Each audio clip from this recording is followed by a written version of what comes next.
शिक्षा का नया पर्व।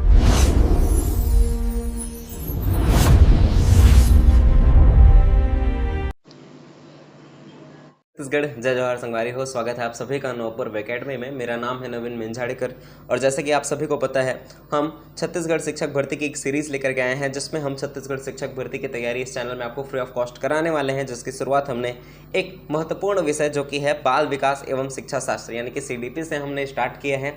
आज का ये जो हमारा क्लास है वो हमारा चौथा क्लास होने वाला है, जिसमें हम विकास की अवस्थाओं के बारे में डिस्कस करेंगे। स्पेसिफिक अगर मैं बात करूं तो इसमें हम सहसावस्था के बारे में डिस्कस करने वाले हैं। इससे पहले हमने तीसरा क्लास में गर्भावस्था के बारे में ऑलरेडी डिस्कस कर रखा है। आज के इस वीडियो में हम सहसावस्था के बारे में डिस्कस करेंगे। यदि आप छत्तीसगढ़ शिक्षक भर्ती की तैयारी कर रहे हैं, चाहे वो सहायक शिक्षक हो या फिर व्याख्याता हो, या फिर आप CGTET, CTET या प्री BEd या प्री DED किसी भी एग्ज़ाम की अगर आप तैयारी कर रहे हैं, तो आज का ये जो वीडियो है वो आप सभी के लिए बहुत इंपॉर्टेंट होने वाला है, क्योंकि इन सभी एग्ज़ाम में आपको बाल विकास एवं शिक्षा शास्त्र यानी कि CDP सब्जेक्ट आपको इन सभी एग्ज़ाम में देखने को मिलेगा। साथ ही एक अच्छा खासा वेटेज इन सभी एग्ज़ाम में CDP लेकर के चलता है।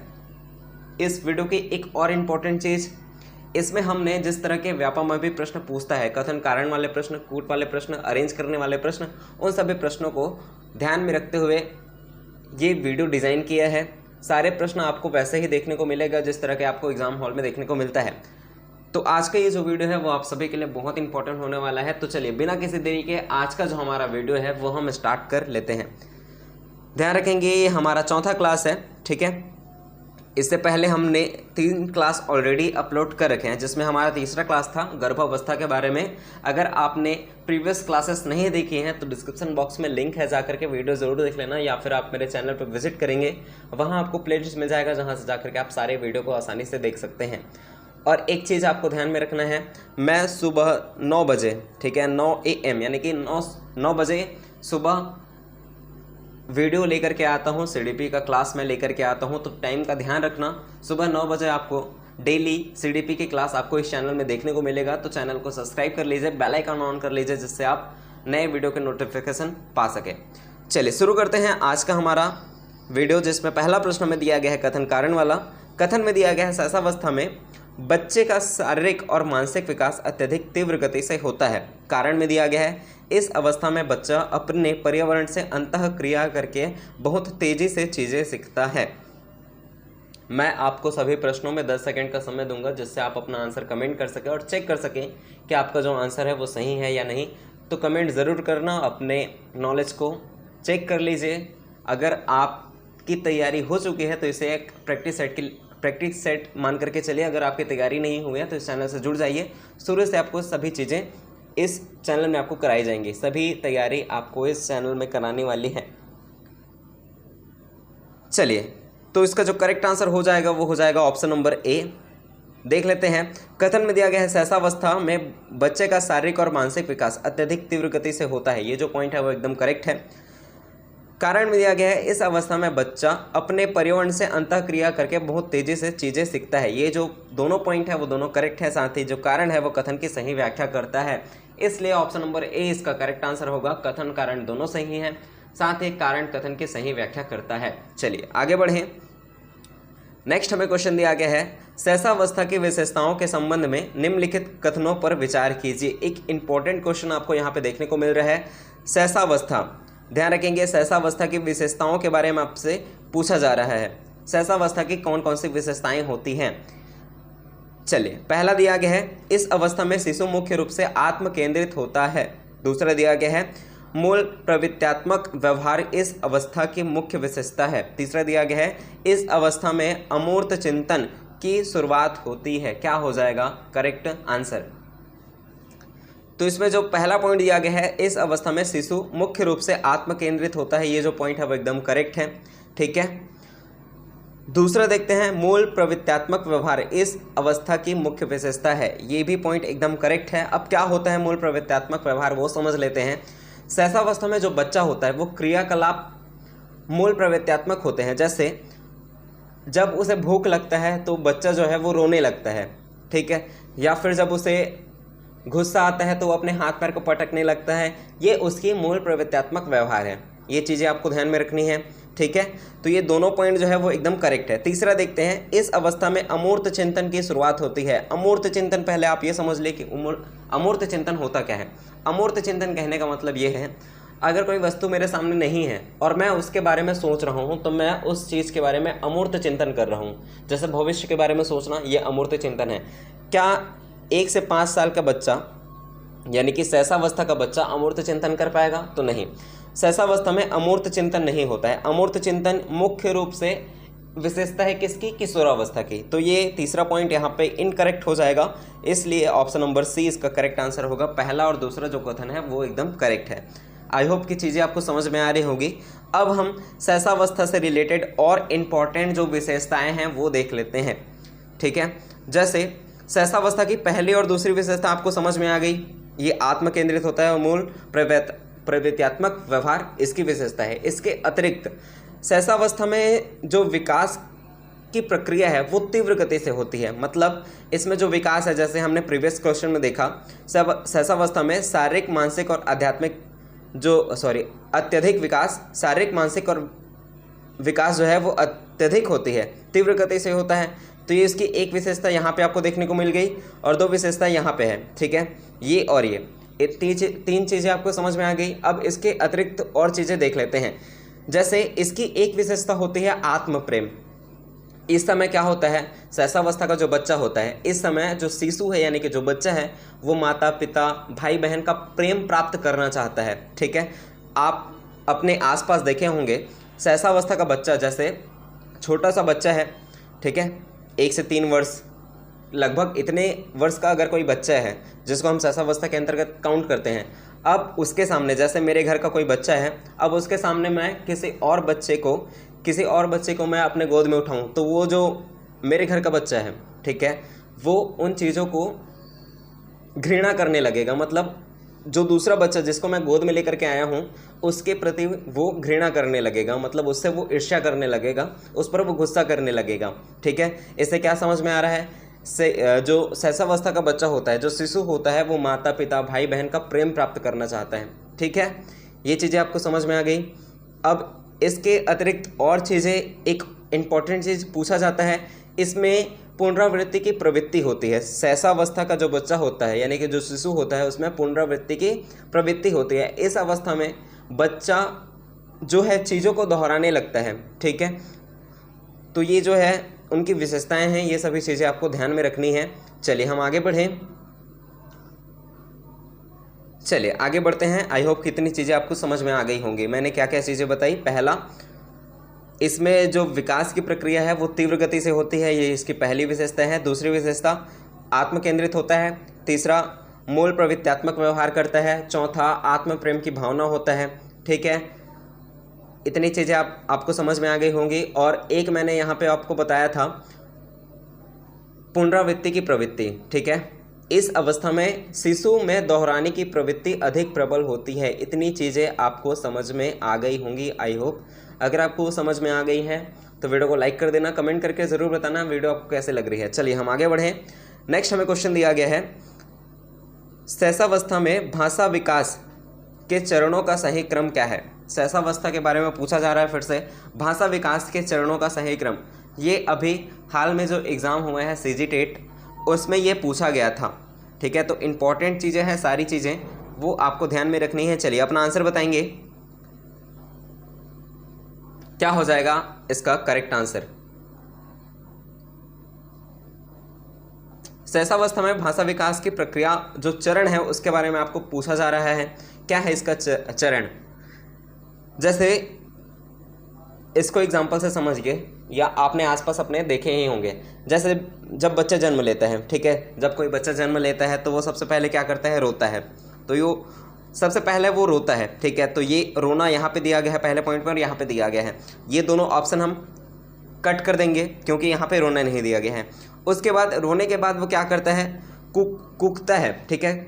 रोने के बाद कूकना आ जाएगा, तो यहाँ पे दिया गया है रोने के बाद कूकना, इसलिए ऑप्शन नंबर ए इसका करेक्ट आंसर हो जाएगा, ठीक है। रोना आप समझ गए। कूकना का मतलब क्या होता है, यह जो है कूकना जो है मतलब इसमें जो बच्चा है वो स्वर को निकालता है, जैसे आ उ, ये जैसे स्वर हैं उनका उच्चारण करता है।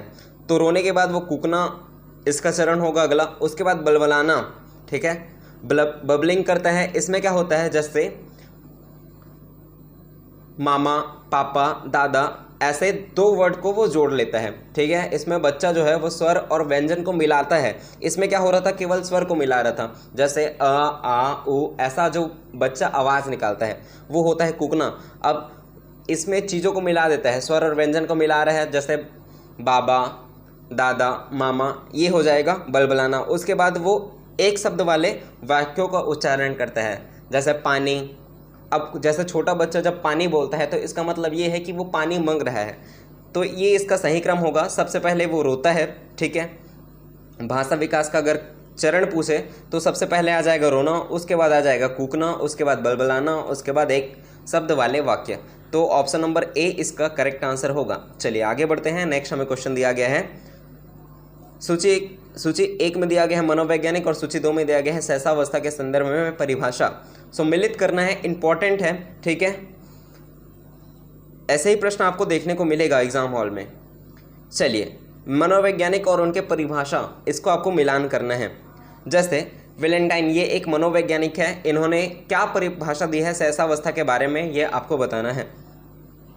तो इनका जो परिभाषा है, वैलेंटाइन का जो परिभाषा है वो है सहसावस्था सीखने का आदर्श काल है। अगर पूछा जाए आपसे सहसावस्था सीखने का आदर्श काल है किसने कहा है, तो वो कहा है वैलेंटाइन ने, ठीक है। तो पी का पहला हो जाएगा। उसके बाद देखते हैं सिगमंड फ्रायड ने क्या कहा है। तो सिगमंड फ्रायड का जो कथन है, जो परिभाषा है, मनुष्य जो कुछ बनना चाहता है वह 4 से 5 वर्ष में बन जाता है। तो ये सिगमंड फ्रायड का कथन है। फिर वाटसन की बात करें तो सहसावस्था में सीखने की गति बहुत तीव्र होती है। सहसावस्था के बारे में इन्होंने ये परिभाषा दी है। तो तीनों चीज़ें आपको ध्यान में रखनी है। वैलेंटाइन ने क्या कहा है, सहसावस्था सीखने का आदर्श काल है, ठीक है। सिगमंड फ्रायड ने क्या कहा है, तो सिगमंड फ्रायड ने कहा है मनुष्य को जो कुछ बनना होता है वह 4 से 5 वर्ष में बन जाता है। ये इनका कथन है सिगमंड फ्रायड का। और वाटसन ने कहा है कि सहसावस्था में सीखने की गति बहुत तीव्र होती है। तो इस प्रकार इसका जो करेक्ट आंसर होगा वो हो जाएगा ऑप्शन नंबर ए, ठीक है। चलिए आगे बढ़ें। नेक्स्ट हमें क्वेश्चन दिया गया है, सिगमंड फ्रायड के अनुसार सहसावस्था में पाई जाने वाली स्वप्रेम की भावना को क्या कहते हैं। स्वप्रेम मैंने अभी आपको बताया, ठीक है। जो सहसावस्था है उसकी एक विशेषता है स्वप्रेम। चलिए, सिगमंड फ्रायड के अनुसार सहसावस्था में पाई जाने वाली स्वप्रेम की भावना को क्या कहा जाता है, ये आपको बताना है। ऑप्शन नंबर ए में दिया गया है इलेक्ट्रा कॉम्प्लेक्स, दूसरे में दिया गया है ओडिपस कॉम्प्लेक्स, तीसरे में दिया गया है नार्सिसिज्म, चौथे में दिया गया है थेनाटोस। क्या हो जाएगा करेक्ट आंसर। सिगमंड फ्रायड के अनुसार जो सहसावस्था है, ठीक है, सहसावस्था में पाई जाने वाली स्वप्रेम की भावना, इसको क्या बोला जाता है, अगर पूछा जाए तो उसे बोला जाता है नार्सिसिज्म। ऑप्शन नंबर सी जो है वो इसका करेक्ट आंसर होगा। चलिए आगे बढ़ें। इतनी चीज़ें आई होप कि आपको समझ में आ रही होंगी। हम आगे बढ़ें। चलिए आगे बढ़ते हैं। नेक्स्ट हमें क्वेश्चन दिया गया है,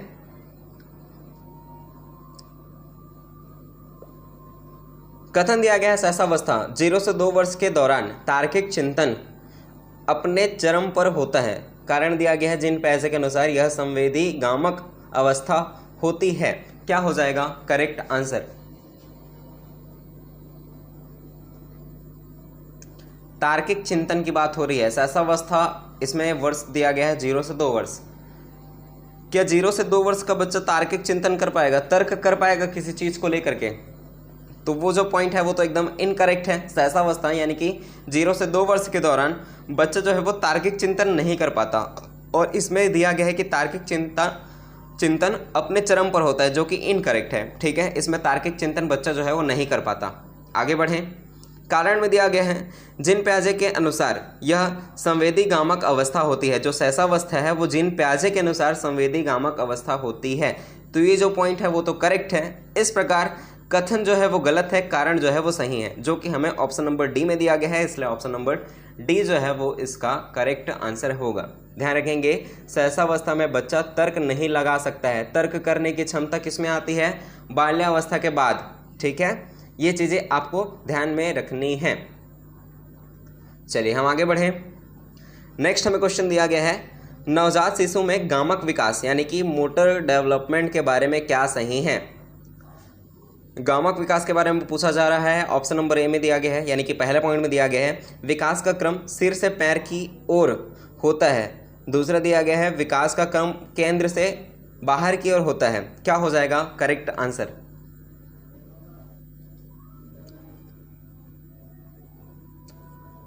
तो ये चीज़ें हमने पहले भी डिस्कस कर रखी है कि विकास की जो दिशा है वो सेफेलोकॉर्डल के अनुसार सिर से पैर की ओर होता है और प्रॉक्सिमो डिस्टल के अनुसार केंद्र से बाहर की ओर होता है। तो ये दोनों पॉइंट जो है वो एकदम करेक्ट है। इस प्रकार ऑप्शन नंबर जो सी है वो इसका करेक्ट आंसर होगा। एक और दो दोनों सही हैं। चलिए आगे बढ़ें। नेक्स्ट हमें क्वेश्चन दिया गया है, किसी वस्तु के सामने न होने पर भी शिशु का यह समझना कि वह वस्तु ब्रह्मांड में मौजूद है क्या कहलाता है। कोई वस्तु है वो हमारे सामने नहीं है, ठीक है, कोई वस्तु है वो हमारे सामने नहीं है, लेकिन हमें ये समझना है कि वो इस ब्रह्मांड में मौजूद है, तो वो क्या कहलाता है ये आपको बताना है, ठीक है। तो इसका जो करेक्ट आंसर हो जाएगा वो हो जाएगा ऑप्शन नंबर बी, वस्तु स्थायित्व। इसमें क्या होता है, कोई चीज़ हमारे सामने नहीं होता तो हम ये तो नहीं मानते कि वो चीज़ इस ब्रह्मांड में है ही नहीं, हम ये समझते हैं कि वो इस ब्रह्मांड में मौजूद है, ठीक है। समझ में आ रही है ना आपको सभी चीज़ें?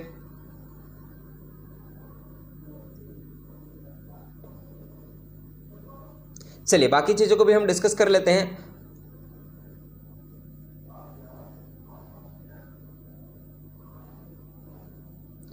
जीववाद का अर्थ क्या है, यहाँ पे एक और चीज़ वर्ड दिया गया है जीववाद। जीववाद क्या होता है?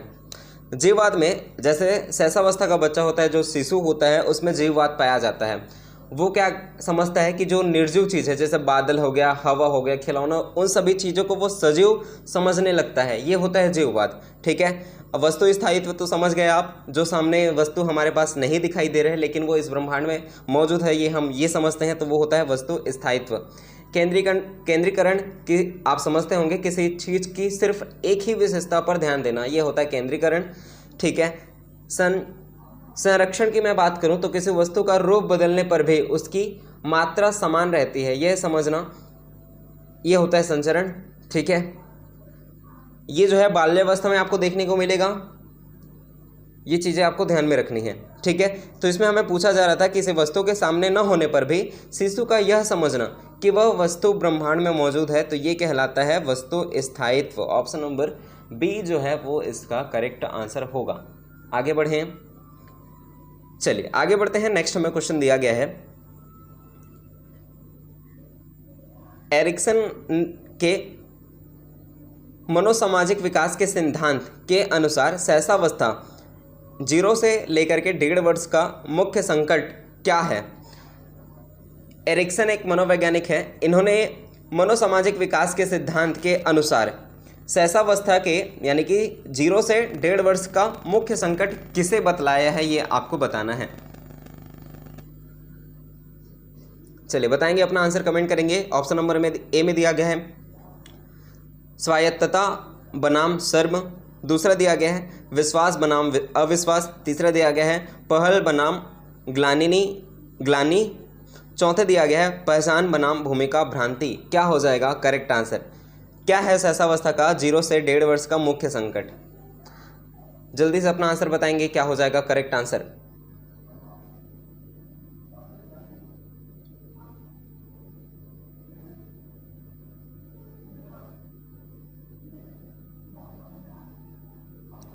तो इसका जो करेक्ट आंसर हो जाएगा वो हो जाएगा ऑप्शन नंबर बी। एरिक्सन के मनोसामाजिक विकास के सिद्धांत के अनुसार शैशवावस्था का मुख्य संकट है विश्वास बनाम अविश्वास। अब इसको समझ लेते हैं कि क्या होता है ये।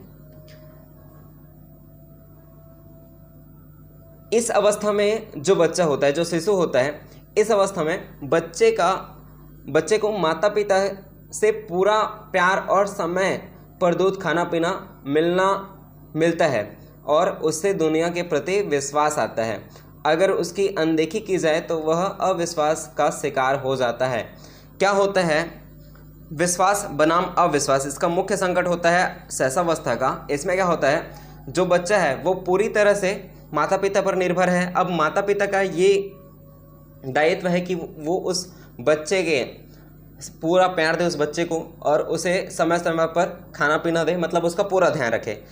अगर ऐसा होता है तो बच्चा जो है उसमें दुनिया के प्रति विश्वास आ जाता है। अगर ऐसा नहीं होता है तो वो दुनिया के प्रति अविश्वास लेकर के चला जाता है। ठीक है, तो इस प्रकार ऑप्शन नंबर बी जो है वो इसका करेक्ट आंसर होगा। ठीक है, बाकी ऑप्शंस को भी हम डिस्कस कर लेते हैं कि स्वायत्तता बनाम सर्व ये क्या होता है।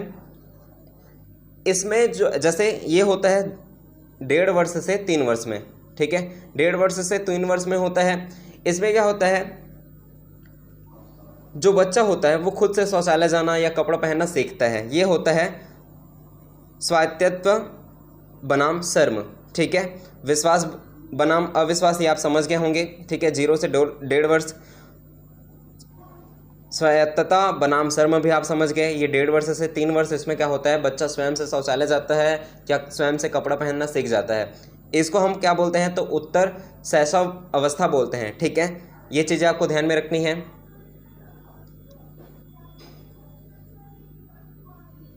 चलिए, इतनी चीज़ें आपको समझ में आ गई होगी। हम आगे बढ़ें। चलिए नेक्स्ट हम देखते हैं खतरनाक काल या अपीली काल। एलिजाबेथ हारलॉक ने किस अवस्था को कहा है, खतरनाक काल या फिर अपीली काल। अब इसमें एक और इम्पोर्टेंट चीज़ है, जैसे खतरनाक काल या अपीली काल ये किसने कहा है, तो आपको याद रखना है एलिजाबेथ हारलॉक ने कहा है। अब किस अवस्था को कहा है ये आपको बताना है। चलिए बताएंगे। ऑप्शन नंबर ए बाल्यावस्था, ऑप्शन नंबर बी किशोरावस्था, ऑप्शन नंबर सी शैशवावस्था, ऑप्शन नंबर डी में दिया गया है गर्भावस्था। तो ये कहा है शैशवावस्था को। ऑप्शन नंबर सी जो है वो इसका करेक्ट आंसर होगा। हारलॉक ने इससे खतरनाक काल इसलिए कहा है क्योंकि इस अवस्था में शिशु को संक्रमण और दुर्घटनाओं का खतरा सबसे ज़्यादा होता है। ठीक है, और इस उम्र में मृत्यु जो दर है वो भी अधिक होती है। ये चीज़ें आपको ध्यान में रखनी है। ठीक है, चलिए आगे बढ़ें। नेक्स्ट हमें क्वेश्चन दिया गया है कथन कारण वाले प्रश्न। कथन में दिया गया है शैशवावस्था को खिलौने की आयु नहीं कहा जाता। कारण में दिया गया है खिलौने की आयु मुख्य रूप से पूर्व बाल्यावस्था 2 वर्ष से 6 वर्ष को माना जाता है। क्या हो जाएगा करेक्ट आंसर।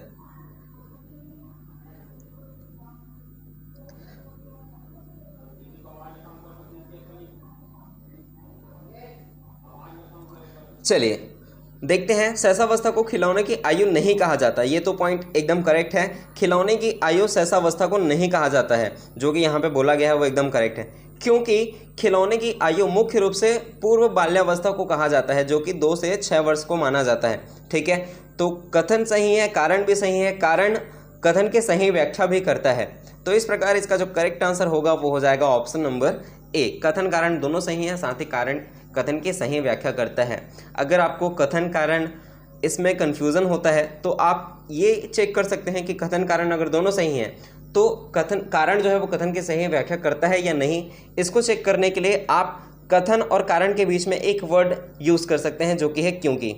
ठीक है, ये आप वर्ड इसमें ऐड कर लीजिए। जैसे मैं पढ़ के आपको बताता हूँ। कथन में दिया गया है शैशवावस्था को खिलौने की आयु नहीं कहा जाता क्योंकि खिलौनों की आयु मुख्य रूप से पूर्व बाल्यावस्था को माना जाता है। ये आप दोनों चीज़ें आप कनेक्ट कर पा रहे हैं। ठीक है, तो जो कारण है, कारण की वजह से कथन जो है एकदम करेक्ट है। इस प्रकार ऑप्शन नंबर ए इसका करेक्ट आंसर होगा। आई होप कि आपको सभी चीज़ें समझ में आ रही होंगी। चलिए हम आगे बढ़ लेते हैं। नेक्स्ट हमें क्वेश्चन दिया गया है नवजात शिशु में रूटिंग रिफ्लेक्स का क्या अर्थ है। रूटिंग रिफ्लेक्स का क्या अर्थ है आपको बताना है। ऑप्शन नंबर ए अचानक तेज आवाज़ में शिशु का चौंकना। दूसरा, गाल या होंठ छूने पर शिशु का मुंह खोलना और सिर घुमाना। तीसरा दिया गया है हथेली पर कुछ रखने पर उसे कसकर पकड़ लेना। चौथा दिया गया है पैर के तलवे को छूने पर उंगलियों का फैलना। क्या हो जाएगा रूटिंग रिफ्लेक्स।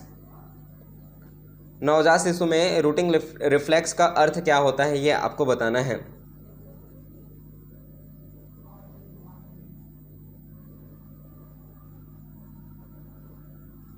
तो इसका जो करेक्ट आंसर होगा वो हो जाएगा ऑप्शन नंबर बी।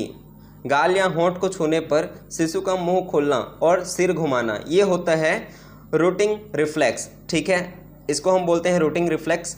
तो ऑप्शन नंबर बी इसका करेक्ट आंसर है। अब हम इनमें जो और चीज़ें हैं वो समझ लेते हैं। जैसे अचानक तेज आवाज़ में शिशु का चौंकना, ये क्या होता है, इसको क्या बोला जाता है? जैसे गाल या होंठ को छूने पर शिशु को मुंह खोलना और सिर घुमाना, ये होता है रूटिंग रिफ्लेक्स। वैसे ही अचानक तेज आवाज़ में शिशु का चौंकना, इसको क्या बोला जाता है?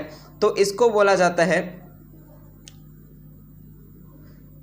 जाता है मोरो रिफ्लेक्स। ठीक है,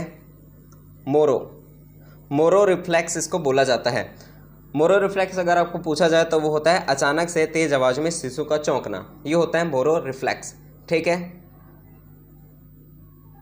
अब हम बात करते हैं हथेली पर कुछ रखने पर। जो हथेली पर कुछ रखने पर उसे कसकर पकड़ना, जैसे बच्चे के हथेली में कुछ रखते हैं या जैसे बच्चे के पास हम अपना उंगली लेकर के जाते हैं उसके हाथ में, तो वो हमारी उंगली को ही कसकर पकड़ लेता है। अब इसको क्या बोला जाता है? तो इसको बोला जाता है ग्रास्पिंग रिफ्लेक्स। ठीक है, याद रखना है सभी चीज़ें। Grasping reflex. बचा है पैर के तलवे को छूने पर उंगलियों का फैलना, इसको बोला जाता है बेबिंस्की रिफ्लेक्स। ठीक है, इतनी चीज़ें आपको ध्यान में रखनी है। चारों चीज़ें आपको ध्यान में रखना है। हो सकता है आपको ये अरेंज करने में दिया जा सकता है या फिर मिलान करने के लिए, सही जोड़ी मिलाने के लिए आपको बोला जा सकता है। तो चारों चीज़ें आपको ध्यान में रखनी है। पहला मैंने बताया अचानक तेज आवाज़ पर शिशु का चौंकना, ये होता है मोरो रिफ्लेक्स। गाल या होंठ को छूने पर शिशु का मुंह खोलना और सिर घुमाना, ये होता है रूटिंग रिफ्लेक्स। हथेली पर कुछ रखने पर उसे कसकर पकड़ना, ये होता है ग्रास्पिंग रिफ्लेक्स। ठीक है, चौथा मैंने आपको बताया पैर के तलवे को छूने पर उंगलियों का फैलना, ये होता है बेबिंस्की रिफ्लेक्स। ठीक है, इतनी चीज़ें आपको ध्यान में रखनी है। आई होप कि आपको सभी चीज़ें समझ में आ रही होंगी। अगर आपको वीडियो अच्छी लग रही है, आपको सभी चीज़ें समझ में आ रही हैं, आपकी तैयारी में से हेल्प मिल रही है, तो वीडियो को लाइक कर देना, कमेंट करके ज़रूर बताना कि वीडियो को कैसा लग रहा है। साथ ही इस चैनल को सब्सक्राइब कर लीजिए ऐसे ही और वीडियो पाने के लिए। और 9 बजे का टाइम भूलना नहीं। 9 बजे आपको डेली इस चैनल में आपको CDP का क्लासेस देखने को मिलेगा, तो चैनल को सब्सक्राइब करके बेल आइकन ऑन कर लीजिए। चलिए हम आगे बढ़ते हैं। नेक्स्ट हमें क्वेश्चन दिया गया है, गामक कौशल यानी कि मोटर स्किल के विकास के संदर्भ में एक शिशु द्वारा सीखी जाने वाली क्रियाओं का सही क्रम क्या है? गामक कौशल, इसके बारे में आपको बताना है। विकास के संदर्भ में एक शिशु द्वारा सीखी जाने वाली क्रियाओं का सही क्रम आपको बताना है। ठीक है, चलिए बताएंगे क्या हो जाएगा सही क्रम। ये बहुत इजी है। आसपास या अपने घर में कोई छोटा बच्चा होगा तो आप उससे रिलेट करके इन सभी चीज़ों को CDP को पढ़ सकते हैं। अगर आप रिलेट करके पढ़ेंगे तो आपको ज़्यादा अच्छे से समझ आएगा और आप इसे लंबे टाइम तक याद रख पाएंगे।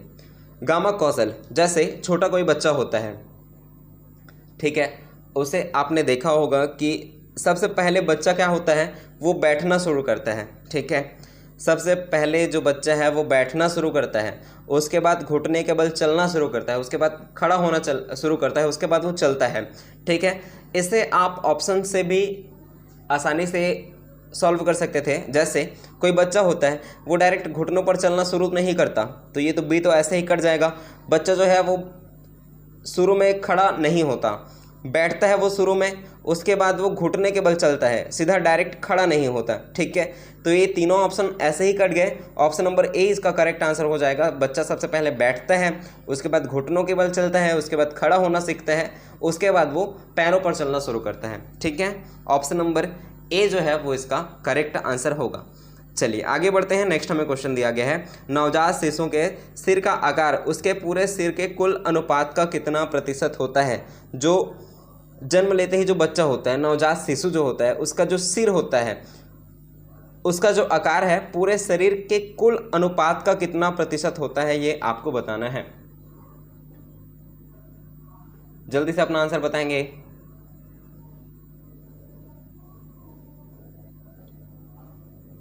जैसे आपने देखा होगा जो बच्चा जब पैदा होता है तो उसका सिर जो है वो बड़ा होता है। ठीक है, बाकी शरीर की तुलना में वो बड़ा होता है। जब वो वयस्क होता है या जब धीरे धीरे वो बड़ा होता है तो वो उसका अनुपात जो है वो धीरे धीरे घटने लगता है, मतलब सिर जो है वो आकार में आ जाता है। चलिए, इसका जो करेक्ट आंसर होगा वो हो जाएगा ऑप्शन नंबर बी। ठीक है, 25% नवजात शिशुओं के सिर का आकार उसके पूरे शरीर की कुल अनुपात का 25% होता है, या आपको याद रखना है 1/4 भाग। ठीक है, 1/4 भाग आपको याद में रखना है। चलिए आगे बढ़ें। चलिए नेक्स्ट हमें क्वेश्चन दिया गया है, एक 8 महीने का शिशु अपरिचितों को देखकर रोने लगता है और अपनी माँ के पीछे छिपता है, यह व्यवहार क्या दर्शाता है? जैसे छोटा कोई बच्चा होता है, ठीक है, उसके सामने कोई अनजान व्यक्ति आ जाता है या अनजान कोई लोग आ जाते हैं ना, तो वो अपनी माँ के पीछे जा कर के छुप जाता है। अब उसका ये जो व्यवहार कर रहा है वो अपरिचित लोग को देख करके छुप रहा है, उसका यही व्यवहार क्या कहलाता है, ये आपको बताना है। चलिए बताएंगे। इसका आंसर हो जाएगा अजनबी दुश्चिंता। ऑप्शन नंबर बी जो है वो इसका करेक्ट आंसर होगा। ठीक है,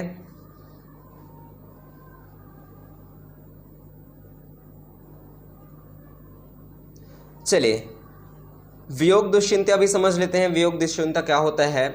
ये तब होता है जब बच्चा अपनी माँ से अलग होता है। ठीक है, तो उसको हम बोलते हैं वियोग दुश्चिंता।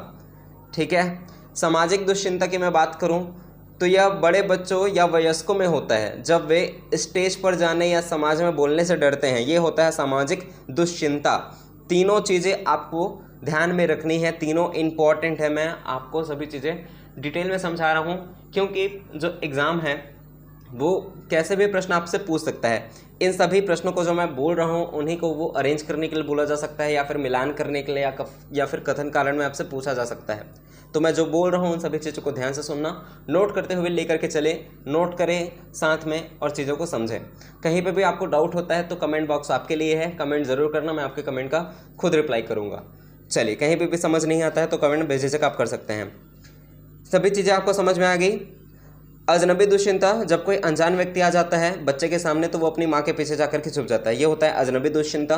वियोग दुश्चिंता, जब बच्चा जो है वो अपनी माँ से दूर चला जाता है। ठीक है, तो ये होता है वियोग दुश्चिंता। सामाजिक दुश्चिंता ये किशोरावस्था या वयस्कों में देखने को मिलता है। ठीक है, बड़े बच्चों में ये देखने को मिलता है जब किसी बच्चे को स्टेज में जाना होता है या समाज के बीच में कुछ बोलना होता है तो वो बच्चा जो है वो डरता है, ये होता है सामाजिक दुश्चिंता। आई होप कि आपको सभी चीज़ें समझ में आ रही होंगी। चलिए आगे बढ़ते हैं। नेक्स्ट हमें क्वेश्चन दिया गया है, पियाजे के अनुसार संवेदी गामक अवस्था के उपचरणों का सही क्रम। संवेदी गामक अवस्था के बारे में पूछा जा रहा है। चलिए बताएंगे संवेदी गामक अवस्था के मुख्य चरण कौन कौन से हैं।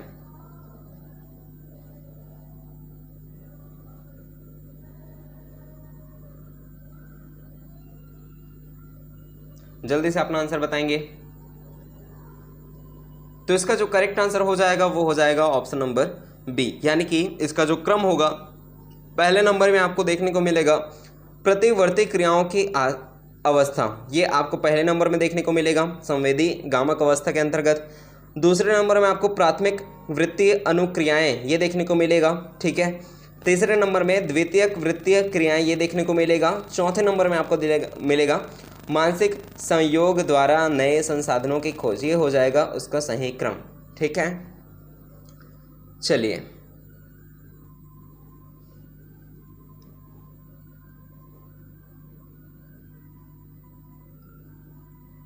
आगे बढ़ें, किनको और डील करें। चलिए समझ लेते हैं कि क्या होता है। जैसे प्रतिवर्ती क्रियाओं की अवस्था क्या होता है ये आप समझ लीजिए कि क्या होता है। जैसे इसमें क्या होता है, ये होता है 0 से 1 माह। सबसे पहले संवेदी गामक अवस्था कितने से कितने टाइम तक होता है, तो ये होता है 0 से 2 वर्ष। ये आपको ध्यान में रखना है संवेदी गामक अवस्था। अब हम सभी चीज़ों को डिवाइड करते हैं। जैसे प्रतिवर्ती क्रियाओं की अवस्था ये होता है 0 से लेकर के 1 माह तक। इसमें क्या करता है बच्चा, वो चूसना और निगलना शुरू करता है। ठीक है, ये प्रतिवर्ती क्रिया हो गई। उसके बाद प्राथमिक वृत्तीय क्रियाएं, इसके अंतर्गत अपने ही शरीर के अंगों को बार बार हिलाना, ये शुरू करता है प्राथमिक वृत्तीय अनुक्रिया के अंतर्गत। ठीक है, उसके बाद द्वितीयक वृत्ति ये होता है 4 से 8 माह। जैसे प्रतिवर्ती क्रिया मैंने बताया 1 माह, 0 से लेकर के 1 माह। ठीक है, प्राथमिक होता है एक माह से लेकर के 4 माह, ठीक है। उसके बाद द्वितीयक वृत्तीय अनुक्रियाएं, ये होता है 4 से लेकर के 8 माह। इसमें क्या होता है, बाहरी वस्तुओं से खेलना, जैसे झुनझुना बजाना, ये सब बच्चा जो है वो शुरू करता है। चलिए, मानसिक संयोग ये होता है 18 से लेकर के 24 माह तक, ठीक है। 8 से लेकर के 24 माह ये होता है समस्या का हल, दिमाग में सोचना और वस्तु स्थायित्व लाना, ये होता है इसकी विशेषता। चलिए, आई होप कि आपको सभी चीज़ें समझ में आ रही होंगी। आगे बढ़ते हैं हम। कथन कारण वाला प्रश्न फिर से आपको देखने को मिल रहा है। कथन में दिया गया है सहसावस्था में सामाजिकरण की प्रक्रिया शून्य होती है। कारण में दिया गया है इस अवस्था में बच्चा मुख्य रूप से अपने परिवार और प्राथमिक देखभाल करने वालों के साथ ही अंतःक्रिया करता है। जल्दी से अपना आंसर बताएंगे।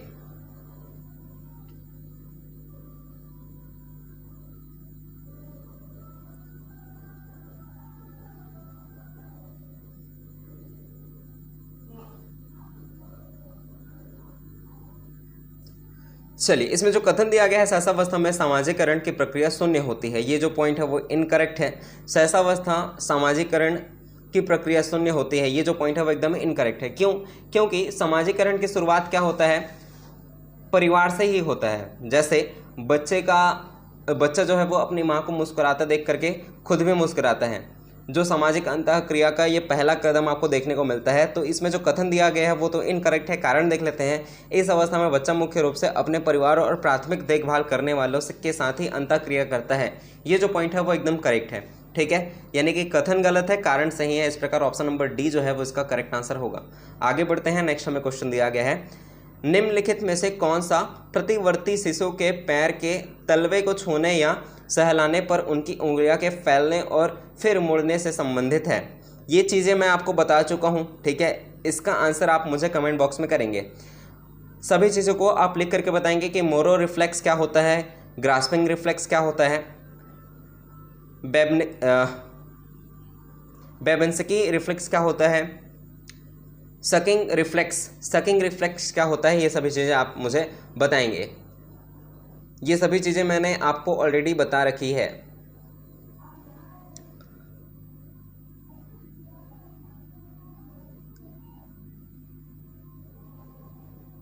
चलिए आगे बढ़ें। शायद इसमें मैंने सकिंग रिफ्लेक्स आपको नहीं बताया है, ये सभी चीज़ें तो मैंने आपको बता रखी है, ठीक है। इन सभी चीज़ों को आप मुझे कमेंट बॉक्स में बताना। सकिंग रिफ्लेक्स मैं यहाँ पे बता देता हूँ कि सकिंग रिफ्लेक्स क्या होता है। सकिंग रिफ्लेक्स वो है जैसे मुंह में कुछ भी जाने पर उसे चूसना। जैसे बच्चा जो है उसके मुंह में कुछ भी रखे तो वो क्या करता है, उसे चूसना शुरू कर लेता है, ठीक है। ये सभी सहसावस्था की है, जिसमें सकिंग का मतलब सकिंग रिफ्लेक्स का मतलब होता है मुंह में कुछ भी रखे जाने पर उसे चूसना ताकि बच्चा जो है वो दूध पी सके। ये होता है सकिंग रिफ्लेक्स, ठीक है। बाकी चीज़ें आप मुझे बताएंगे। इसका आंसर भी मुझे बताएंगे कि शिशु के पैर के तलवे को छूने पर या सहलाने पर उसकी उंगलियां फैलने और फिर मुड़ने से संबंधित ये क्या है, ये आप मुझे कमेंट बॉक्स में बताएंगे। मैं ऑलरेडी आपको बता चुका हूँ। चलिए नेक्स्ट हमें क्वेश्चन दिया गया है, सहसावस्था में संयोगात्मक विकास के संदर्भ में ब्रिजेस के अनुसार क्या सही है। ब्रिजेस के अनुसार आपको बताना है सहसावस्था में संवेगात्मक विकास। चलिए पहला दिया गया है, जन्म के समय शिशु में कोई निश्चित संवेग नहीं होता, केवल उत्तेजना होती है। दूसरा दिया गया है, 2 वर्ष की आयु तक बच्चे में लगभग सभी प्रमुख संवेग भय, क्रोध, प्रेम, संकट की विकसित हो जाते हैं। क्या हो जाएगा करेक्ट आंसर? जल्दी से अपना आंसर बताएंगे।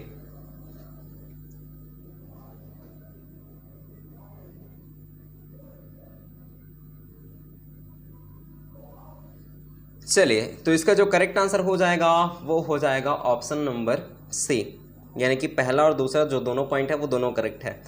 पढ़ लेते हैं कि क्या दिया गया है। जन्म के समय शिशु में कोई निश्चित संवेग नहीं होता, केवल उत्तेजना होती है। ये एकदम पॉइंट एकदम करेक्ट है, ठीक है। संवेग मतलब जैसे भय, क्रोध, प्रेम, संकट, ये सभी संवेग है। अब जन्म के समय शिशु में कोई निश्चित संवेग नहीं होता। जैसे कोई बच्चा जब पैदा होता है तो वो रोता है। अब वो रोता जो है वो किसी भय के कारण नहीं रोता, वो केवल उत्तेजना के कारण ही रोता है। तो ये जो पॉइंट है वो तो करेक्ट है। दूसरा पॉइंट, 2 वर्ष की आयु तक बच्चे में लगभग सभी प्रमुख संवेग जैसे भय, क्रोध, प्रेम, संकट, ये सभी विकसित हो जाता है। ये दोनों पॉइंट जो है वो एकदम करेक्ट है, ठीक है। चलिए ऑप्शन नंबर सी इसका करेक्ट आंसर हो जाएगा। हम आगे बढ़ लेते हैं। नेक्स्ट हमें क्वेश्चन दिया गया है, शिशु अपने हाथ, पैर और आँखों के माध्यम से सोचता है और दुनिया का अनुभव करता है। यह विशेषता पियाजे के किस चरण के अंतर्गत आती है?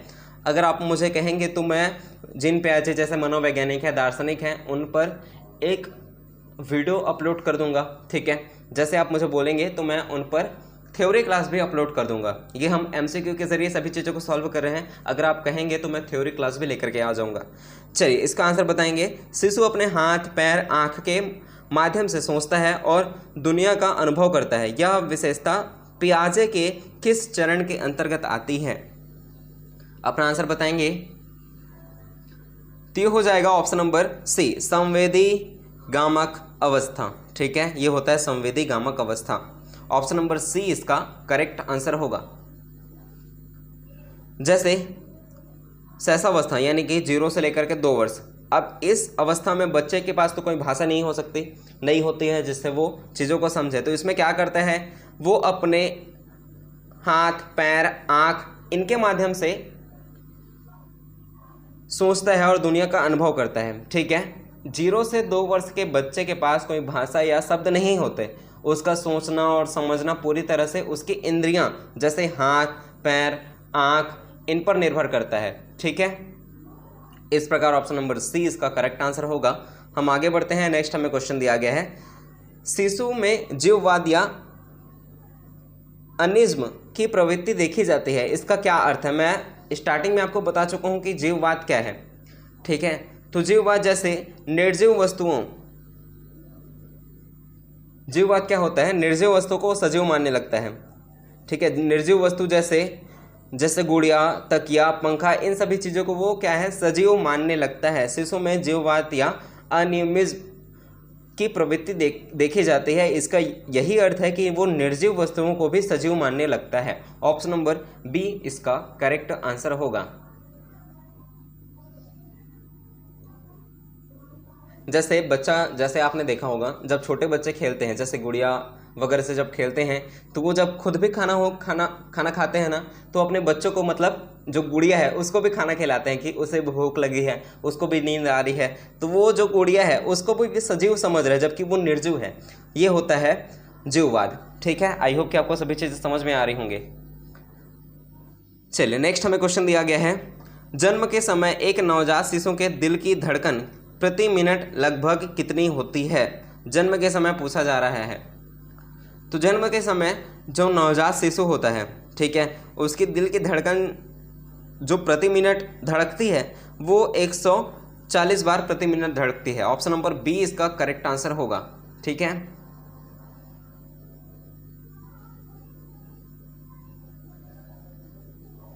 चलिए आगे बढ़े। नेक्स्ट हमें क्वेश्चन दिया गया है, निम्नलिखित में से कौन सा कथन शैशवावस्था में शारीरिक विकास के संदर्भ में गलत है? शैशवावस्था के विकास के संदर्भ में आपको गलत कथन बताना है। ध्यान से पढ़ना कि क्वेश्चन में क्या पूछा जा रहा है। आपको गलत कथन बताना है। पहला दिया गया है, जन्म के समय लड़कों की लंबाई लड़कियों की तुलना में थोड़ी अधिक होती है। दूसरा दिया गया है, इस अवस्था में हड्डियों का दृढ़ीकरण बहुत तेजी से पूर्ण हो जाता है। तीसरा दिया गया है, जन्म के समय शिशु के पैर उसके शरीर के कुल आकार के छोटे हिस्से होते हैं। डी में दिया गया है, इस अवस्था में मांसपेशियों का भार धीरे धीरे बढ़ता है। क्या हो जाएगा करेक्ट आंसर? अपना आंसर बताएंगे। इसमें गलत कथन आपको बताना है। तो इसमें जो गलत कथन है वो है, इस अवस्था में हड्डियों का दृढ़ीकरण बहुत तेजी से पूर्ण होता है। ये जो पॉइंट है वो एकदम इनकरेक्ट है, ठीक है। बाकी सभी जो पॉइंट्स है वो एकदम करेक्ट है। जैसे जन्म के समय लड़कों की लंबाई लड़कियों की तुलना में थोड़ी अधिक होती है, ये जो पॉइंट है एकदम करेक्ट है। शैशवावस्था में शारीरिक विकास के संदर्भ में आपको गलत कथन बताना था, ठीक है, जो कि बी पॉइंट जो है वो एकदम गलत है, इसलिए ऑप्शन नंबर 20 का करेक्ट आंसर है। बाकी जो ऑप्शन है वो सही है। जैसे जन्म के समय शिशु के पैर उसके शरीर की कुल आकार के छोटे हिस्से होते हैं, ये भी पॉइंट एकदम करेक्ट है। इस अवस्था में मांसपेशियों का भार धीरे धीरे बढ़ता है। चलिए क्वेश्चन दिया गया है, कथन दिया गया है, 1 वर्ष का बच्चा जब अपनी माँ से दूर होता है तो वह अत्यधिक संकट और रोना प्रदर्शित करता है। कारण दिया गया है, इस आयु में बच्चे में वियोग दुश्चिंता चरम पर होती है। क्या हो जाएगा करेक्ट आंसर? वियोग दुश्चिंता मैंने आपको पहले भी डिस्कस कर रखी है, इसका आंसर आप मुझे बताएंगे क्या हो जाएगा करेक्ट आंसर? वियोग दुश्चिंता क्या होता है? जब बच्चा अपनी माँ से दूर हो जाता है, ठीक है। तो इसमें जो कथन जो दिया गया है, 1 वर्ष का बच्चा जब अपनी माँ से दूर होता है तो वह अत्यधिक संकट और रोना प्रदर्शित करता है। ये जो पॉइंट है वो एकदम करेक्ट है। अब इसका कारण क्यों है वो देख लेते हैं। इस आयु में बच्चे में वियोग दुश्चिंता जो है वो चरम पर होती है। इसी की वजह जो है, जब बच्चा अपनी माँ से दूर होता है तो वो अत्यधिक संकट और रोना प्रदर्शित करता है। जो कारण और कथन दोनों सही है, साथ ही जो कारण है वो कथन की सही व्याख्या करता है, इसलिए ऑप्शन नंबर ए इसका करेक्ट आंसर होगा। आगे बढ़ें। नेक्स्ट हमें क्वेश्चन दिया गया है, नवजात शिशु के दूध के दांत निकलना किस उम्र के आसपास शुरू होते हैं? जो दूध के दांत होते हैं वो नवजात शिशु में किस उम्र में निकलना शुरू होते हैं? लगभग आपको बताना है कि किस उम्र में वो शुरू होते हैं। तो इसका जो करेक्ट आंसर हो जाएगा वो हो जाएगा 6 महीने। ऑप्शन नंबर बी इसका करेक्ट आंसर होगा। 6 महीनों में जो दूध के दांत है वो निकलना शुरू हो जाता है। इसी के आसपास वो दूध के दांत जो है वो निकलना शुरू हो जाते हैं, ठीक है। इतनी चीज़ें आपको ध्यान में रखनी है। अब इसमें आपको एक और चीज़ याद रखना है, जैसे दांत के भी 4 टाइप, कृंतक, रत्नक, चवर्णक, अग्रचवर्णक, ये सभी चीज़ें हमने डिस्कस कर रखी है पहले की क्लासेस में। तो ये जो नवजात शिशु है उसमें सबसे पहले जो दांत निकलता है वो कौन सा है, ये आपसे पूछा जा सकता है। तो वो होता है कृंतक। जैसे आपने बच्चे को देखा होगा तो सामने के जो 2 दांत है वो पहले निकलते हैं, जैसे खरगोश लोग का निकला रहता है वैसे ही निकलता है, तो वो होता है कृंतक, ठीक है। तो ये चीज़ें आपको ध्यान में रखनी है, पहले कृंतक ही निकलता है, ठीक है। चलिए, जो दूध के दांत हैं उनकी संख्या कितनी होती है ये आपको बताना है, ठीक है। संख्या क्या होती है ये आप मुझे कमेंट बॉक्स में बताएंगे। चलिए नेक्स्ट क्वेश्चन हम देखते हैं। थायराइड के अनुसार 3 से 6 वर्ष तक का बच्चा अर्ध स्वप्नों की अवस्था में रहता है। यह कथन विकास की किस संधि अवधि से जुड़ा हुआ है? थायराइड के अनुसार पूछा जा रहा है। थायराइड के अनुसार 3 से 6 वर्ष तक का बच्चा अर्ध स्वप्नों की अवस्था में रहता है। यह कथन विकास की किस संधि अवधि से जुड़ा हुआ है? अपना आंसर बताएंगे, क्या हो जाएगा करेक्ट आंसर? चलिए बताएंगे।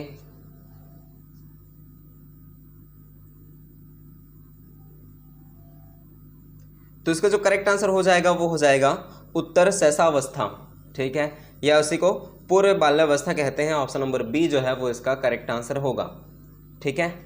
चलिए आगे बढ़ते हैं। नेक्स्ट हमें क्वेश्चन दिया गया है, शिशु के जन्म मोरो परिवर्तित यानी कि मोरो रिफ्लेक्स का क्या अर्थ है? मोरो रिफ्लेक्स मैंने ऑलरेडी बता रखा है। मोरो रिफ्लेक्स क्या होता है जल्दी से बताएंगे? चलिए बताएंगे। मोरो रिफ्लेक्स क्या है? अचानक आवाज़ से या असंतुलन बिगड़ने पर, यानी कि संतुलन बिगड़ने पर बाहें फैलाना और फिर सिकोड़ना, यानी कि चौंकना जो है, ये इसका मोरो रिफ्लेक्स है, ठीक है। मोरो रिफ्लेक्स का अर्थ यही है, अचानक तेज आवाज़ या संतुलन बिगड़ने पर बाहें फैलाना फिर सिकोड़ना, ये होता है Moro reflex. Option number B इसका करेक्ट आंसर है, ठीक है। बाकी चीज़ें आप मुझे बताएंगे, मैंने जो पूछा है बाकी रिफ्लेक्स के बारे में आप मुझे बताएंगे। चलिए अरेंज कीजिए। सूची 1 में दिया गया है अवस्था या उम्र, सूची 2 में दिया गया है विकासात्मक विशेषता। से सम्मिलित करना है आपको। 0 से 6 महीने, इसमें क्या होगा? 0 से 6 महीने का जो बच्चा होता है वो क्या करता है, उसकी क्या विशेषता होती है? जल्दी से अपना आंसर बताएंगे। तो 0 से 6 माह का जो बच्चा होता है वो बलबलाता है, ठीक है। फिर 12 से 18 माह का जो बच्चा होता है वो क्या करता है? पहला स्पष्ट शब्द बोलना और स्वतंत्र चलना, ये शुरू करता है, ये उसकी विशेषता है। अब 18 से 24 माह के बच्चे की क्या विशेषता होती है? तो ये उसकी विशेषता होती है वस्तु स्थायित्व का पूर्ण विकास, ठीक है। तो ये सभी चीज़ें आपको ध्यान में रखनी है। इस प्रकार ऑप्शन नंबर ए इसका करेक्ट आंसर हो जाएगा। चलिए हम आगे बढ़ते हैं। नेक्स्ट हमें क्वेश्चन दिया गया है, गैसेल के अनुसार बालक प्रथम 6 वर्ष के बाद के कितने वर्षों से दोगुना सीख जाता है? गैलेस के अनुसार बालक प्रथम 6 वर्ष के बाद के कितने वर्षों से दोगुना सीख जाता है? जल्दी से अपना आंसर बताएंगे तो इसका जो आंसर है वो हो जाएगा ऑप्शन नंबर बी, 12 वर्ष। ठीक है। गैसेल के अनुसार बालक प्रथम 6 वर्ष के बाद के कितने वर्षों से दोगुना सीख जाता है? तो वो 12 वर्ष से दोगुना सीख जाता है। ऑप्शन नंबर बी जो है वो इसका करेक्ट आंसर होगा।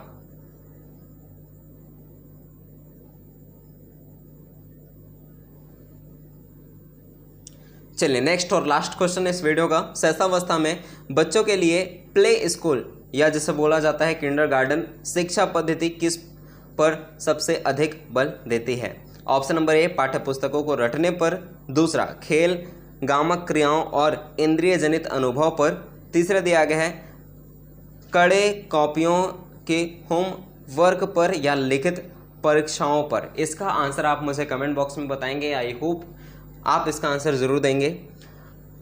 अगर आपको वीडियो अच्छी लगी है तो वीडियो को लाइक कर देना, कमेंट करके ज़रूर बताना कि वीडियो आपको कैसी लगी है। साथ ही इस चैनल को सब्सक्राइब कर लीजिए ऐसे है और वीडियो पाने के लिए। 9 बजे आप रेडी रहना। 9 बजे आपको सीडीपी की क्लास इस चैनल में देखने को मिलेगी, तो बेल आइकन ऑन करके रखिए। चलिए आज के लिए इतना ही, मिलते हैं हम नेक्स्ट वीडियो में। तब तक के लिए जय हिंद, जय भारत, जय छत्तीसगढ़।